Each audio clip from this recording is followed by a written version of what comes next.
Welcome to YOUCANIC. Today here on YOUCANIC we have a 2016 Mazda CX-5. On this Mazda CX-5 we're going to go over how you would change your dome light.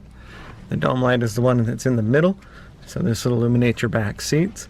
So by sitting in the back seat we can be able to replace this. So we tap it, we see that it rocks from this side, and so same thing, we put our small screwdriver in there, we're able to pop it off.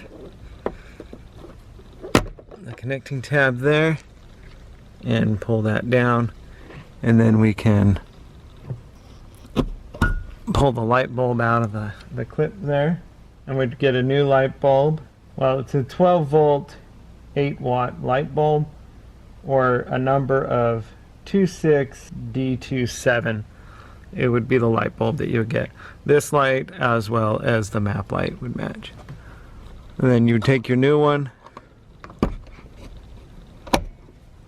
just be able to snap it into that tab there, and then once you've done that, then we can take this with the tabs there, install that, and snap that into place and check that it works. So that's how you'd replace your dome light on your 2016 Mazda CX-5. Thanks for watching YOUCANIC, where you can be the mechanic.